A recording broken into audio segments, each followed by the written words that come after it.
Well, this took a long time, almost 4 months into 2019, but I finally decided to get to work on this. This is a series that I'm going to do all the way up to 2019, so this could be the entire year, where I'm going to talk about the history of MTWS. All of its origins, all of its current history, year by year, and you'll learn some things that you didn't know about that I've had in my head for 10 years now almost. However, before I get to that, this series is first going to talk about my history with monster trucks and monster truck leagues that I've done, because MTWS was not the first the first monster truck league I've done, nor was it the beginning of my love for monster trucks. So the first 2 episodes, I'm going to talk about first my history of monster trucks before I really got into like online monster truck leagues. Then the next part I'll talk about the online MTM2 leagues I ran before MTWS, and then in episode 3 I'm going to finally talk about MTWS every year from 2009 to 2015, and after that I'll most likely recap all of 2016 to 18 into one episode. And who knows about 2019? After all, 2019 is still ongoing, and we only had 1 event. We're going to have the 4 more later on throughout the year. So sit back and relax, because before you know about the history of MTWS, you're going to learn of my history with monster trucks.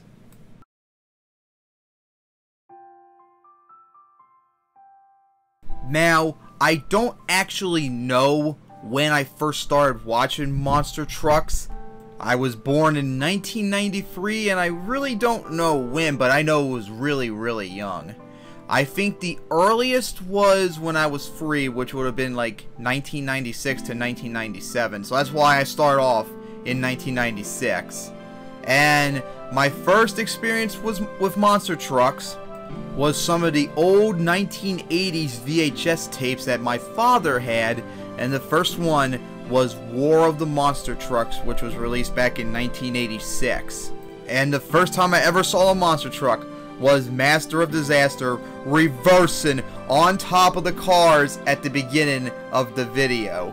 And then later on in the video, when Master of Disaster came out in that exhibition where they were going to crush cars in front of fans, when Master of Disaster went up and over on top of the cars, when I saw that, I knew for life I was hitched. And I knew right then and there, I love monster trucks. And that love was never going to go away over 20 years later. Sometime soon after, I would actually watch Return of the Monster Trucks, which was the very first racing competition down in the Superdome in New Orleans back in 1986. That was a blast too, seeing that. And the other funny thing was the third video, which was actually the first one, Battle of the Monster Trucks. I would not see that until 2011, as he didn't have that tape. So yeah, I actually grew up seeing monster trucks from their very beginning, and I loved it ever since. For the rest of this time of whenever it was until 2000, this is basically what I watched monster truck related. Now of course there were also like those videos in the 90s that showed crashes and such throughout the decade that I watched and shit, but that was basically it until 2000.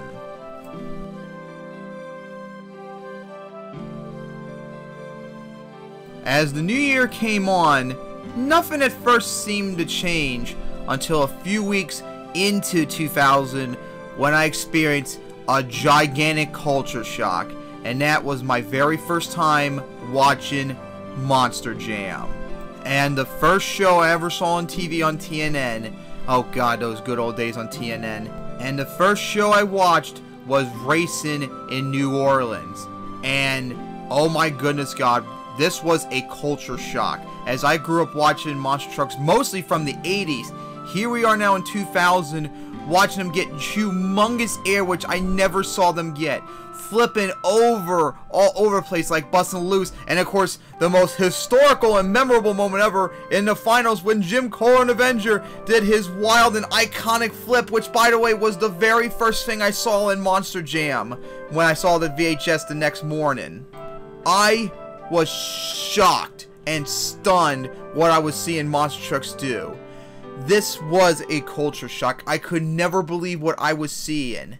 And right then I knew once again my love for monster trucks was more ingrained to me.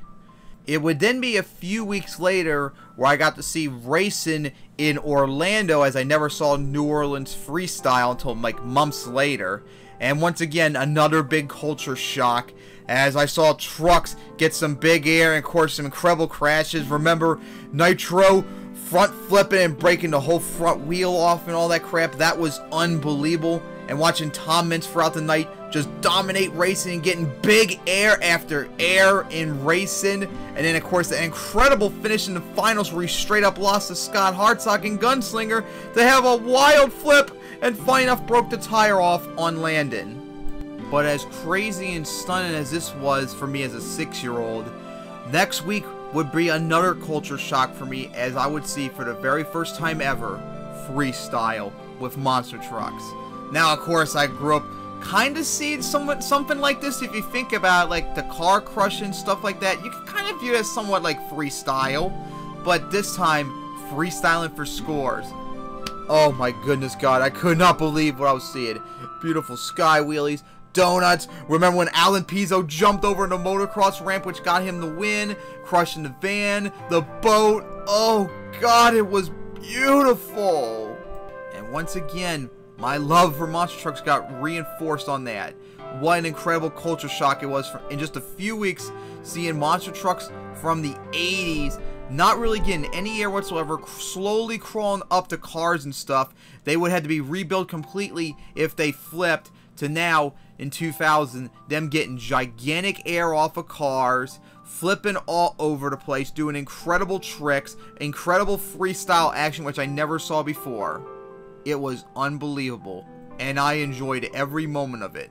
Every week my father would record every weekly Monster Jam event, and every day when I wasn't at school or busy with something, I would just sit back, watch the events, and just rewind them and watch them over and over and over again, because monster trucks are that beautiful. But then throughout those bunch of weeks lead up into March, I was bombarded with ads, of course, for World Finals 1, and oh my God, I could not believe what I was going to be waiting to see. 16 trucks, and they're hopping as like it's going to be like the biggest monster truck event ever. Oh my goodness God, if this, what I've seen the last few weeks, was not the best, what is the World Finals going to be, as I wait anticipation for that day to come. Now, of course, we didn't do the pay-per-view. We ended up waiting for it to air on TNN. And I enjoyed every moment of it. Racing was sick. Freestyle was awesome, although I'm still pissed this day, over 19 years later, that they didn't show all of freestyle, which was the first time I ever saw that, I think, for a Monster Jam event on TV. So that was really annoying. That's a problem that we still persist with today. But it was a lovely sight, and an awesome sight seeing Tom Mintz and Scott Hartsock continue their rivalry of 2000 to make it all the way to the finals for Tom to get his first racing title, and then Dennis going out there after struggling the entire year with his injury to go out there and win his first freestyle title with the highest score ever, and to this day will probably never be beaten. But then during 2000, as I forgot to mention, I went to my very first monster truck event, and that was down in the Baltimore Arena in 2000. Unfortunately, I forced my father for us to leave during qualifying because the loudness of the engines was just too much for me, even with headphones. I was crying and bitching up a storm, and we left. What a waste of money. Very unfortunate experience I had to remember for the rest of my life. But despite that horrible experience, my love for monster trucks still never went away. And in fact, that Memorial Week in 2000, we actually went down to Digger's Dungeon for the first time.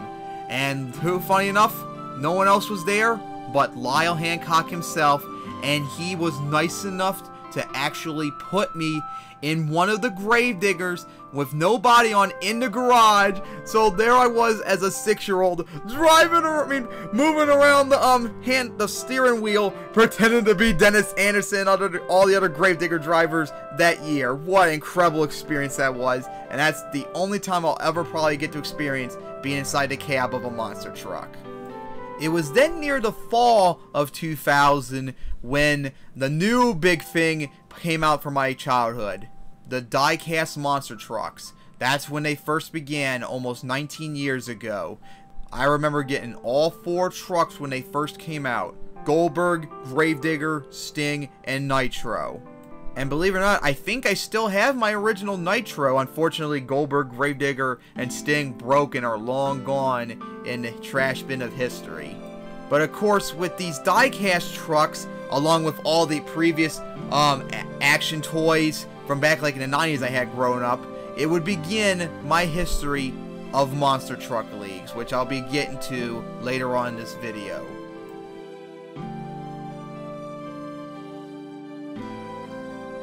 It was now 2001, and the entire anticipation all year and excitement for the new season finally came, as every week I would watch racing and then freestyle as my father would record them, and there were some incredible highlights throughout the year.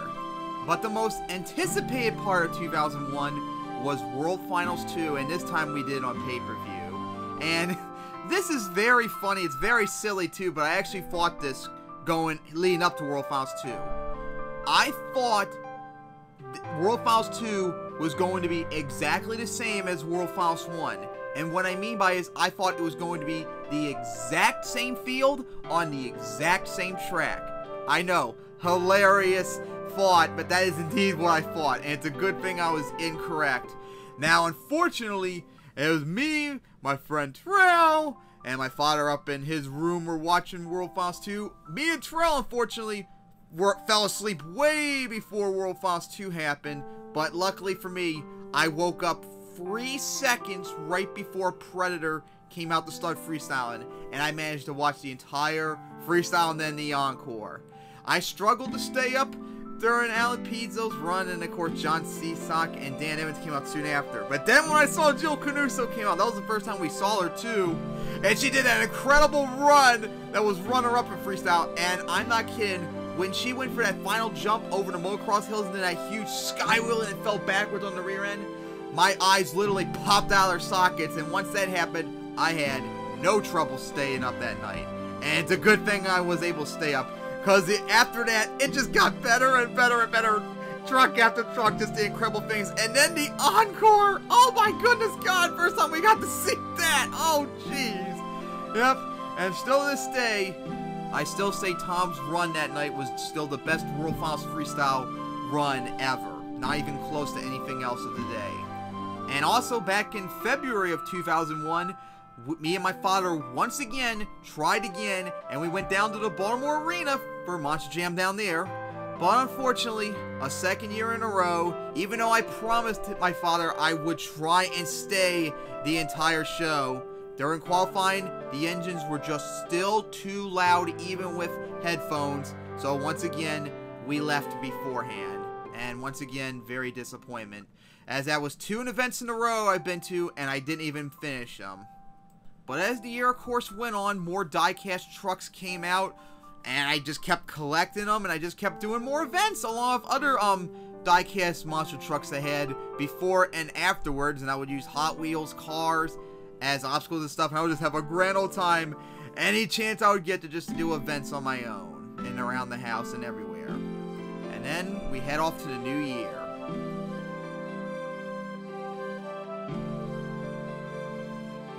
It was now 2002, and once again my anticipation for a new year of beautiful monster truck destruction arrived. And this year, unlike in 2001, they actually had a preview show of what to expect in 2002. It was like an hour-long show, and I enjoyed every moment of it. And then the next week, that January, they finally began showing racing freestyle everywhere, and it was awesome. And then, of course, funny enough, that March for World Finals 3 Unfortunately, the day that World Finals 3 happened, me and my family were heading down to Florida for a spring vacation, and that night we actually stayed at a motel somewhere in the Carolinas. My father tried to get pay-per-view, but unfortunately that was very impossible to do in a motel. But our TV was able to get TNN, and I was able to see racing in Indianapolis that year, and that was of course the first time that we got to see Jim Kohler doing the Chevy Bel Air body instead of sticking with the original truck body. And I don't remember if this was sometime during our vacation on the way back up to Maryland, or if it was another couple appearances, because we actually went down to Digger's Dungeon like 2 or 3 times that year. And the first time we went down, we actually came across Lyle Hancock alone in Digger's Dungeon again, and he actually told us what happened in World Finals 3. And he told me about Dennis's incredible save in World Finals 3. Now, the way he described it, I interpret it as, this is funny, that Dennis did a nosedive, and then when he came down, he floored it in a massive, like, airborne, like, sky wheelie before landing straight down, which didn't sound really that impressive. But then when I finally saw World Finals 3 that June on TNN, I got to see how the save happened, and it was just sick. And then later on Memorial Week, me and my family, my father's brothers, relatives, and Terrell actually went down to West Virginia for vacation. And actually, we went down all the way to North Carolina to see Digger's Dungeon. And I got to meet something really cool. And that was Adam Anderson. And here was a picture of me, Terrell, and Adam, Memorial Week 2002. And funny enough, if any of you didn't notice this, we actually talked to Adam before we took that picture, and it turned out he told us when he was going to be old enough to drive monster trucks, he was going to drive a truck called Son of a Digger. I don't know if any of you knew that, but originally he was going to drive Son of a Digger when we first drive. I don't know what happened that did not lead that to happen, and Ryan took that mantle over, but that's what he told us back in 2002, so I thought you all would like to know that info. And then, of course, back in February of 2002, for the third time now, even though my father really was like, if we don't do it this year, this is it. We're not going to go again. We went back down to the Baltimore Arena. This time, my aunt went down with us, and during the event, as my father would take footage, she would cover up my ears too in the meantime. And this time, we finally got through the whole show. And it was awesome. It's not like I didn't enjoy watching them race and freestyle at all back in 2000, 2001. It was just so loud that I just couldn't handle it. But this time I was able to take it, and we would go to every single Baltimore Arena show all the way up to 2006, and we'd see the whole thing. It sucks that it took me 2+ years to finally get through a full show, but it felt great to finally get through it.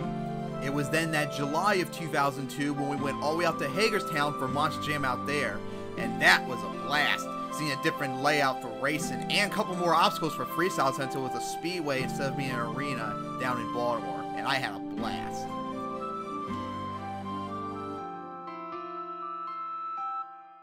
Then came 2003, and I was really excited, my 9-year-old ass was, for 2 things.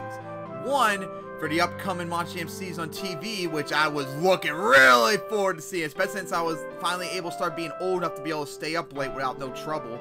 But more importantly, that year, we decided to go out to Vegas for World Finals 4. Now, I don't remember this off the top of my head. I need to find some of my older 2002 tapes. But I do remember, like, right after World Finals 3 happened in real life on TNN, they would air ads for World Finals 4.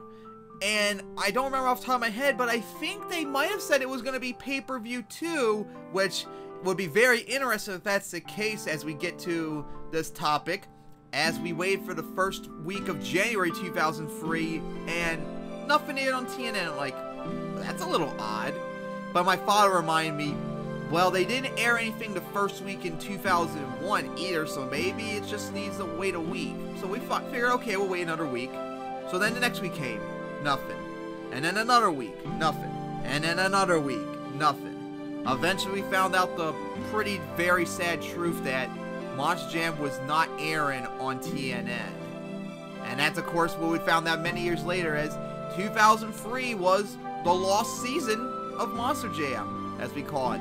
Almost no events were aired on TV whatsoever.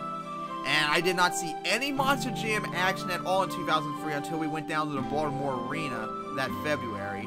And then, of course, when we went out to Vegas for World Finals 4, which I had an awesome time, not only at World Finals 4, seeing Tom finally lose for once, so Brian Barlow and Jim Kohler can get their first titles, and of course, me being a huge Pokemon fan, that was the week Ruby and Sapphire came out, so I played Ruby and Sapphire that whole entire time going through Las Vegas, and at the World Finals, it was an unbelievably fun time. And in fact, I think World Finals 4 was the only show that aired at all on TV, which aired that May, which we recorded as well.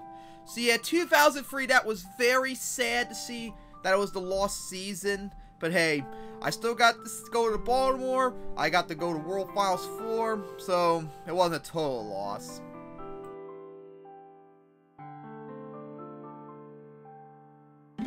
Then came 2004, and still no Monster Jam aired on TV, as we were wondering, like, when will it ever happen again, as we once again were going to go to World Finals 5 out in Vegas, and, like, I think it was the week before we were going to head out to Vegas.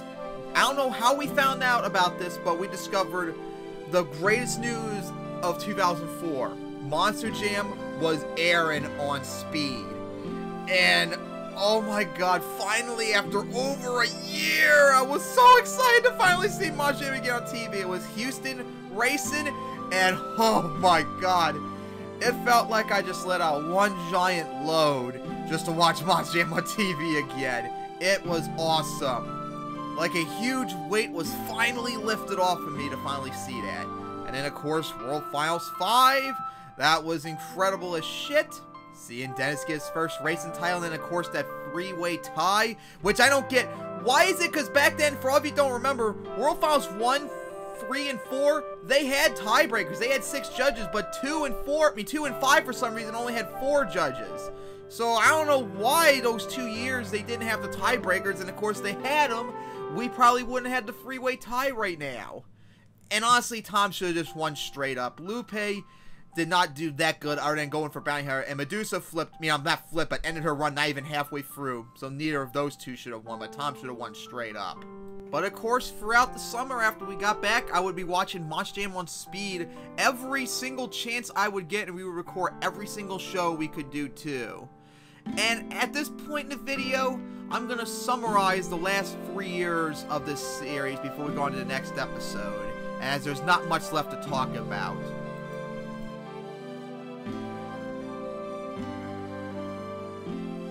Starting off in 2005, of course, we once again went out to Vegas for World Final 6. Of course, that was the one where it rained throughout the night, and that was the first one with the tiebreaker.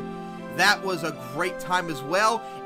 For all of you didn't know, it rained until the second half of qualifying. It stopped raining after Dennis Anderson and Jimmy Cretin went after each other. Because then when Medusa and David Smith went after each other in the semifinals, it stopped raining then, and it never rained again for the rest of the night, if you all didn't know about that. And then 2006 came around, and this time we had 2 choices to go for spring vacation.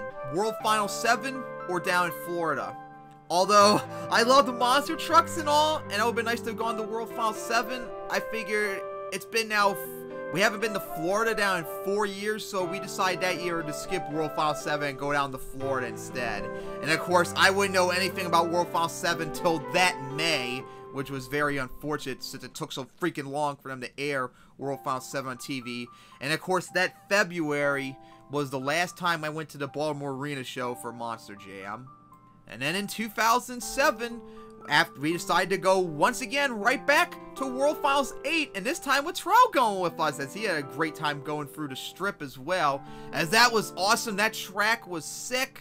Racing freestyle was incredible. That was awesome seeing Pablo get his first freestyle title, and of course that Gravedigger 25th anniversary encore was awesome. I wish they would do that for all the other anniversaries coming up, especially like they should have done for Maximum Destruction back in 2018.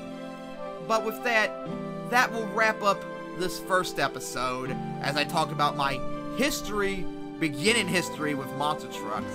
Part 2, I will be talking about the prehistory of MTWS and my online and diecast monster truck leagues I did throughout the years leading up to MTWS. So see you guys hopefully soon for part 2.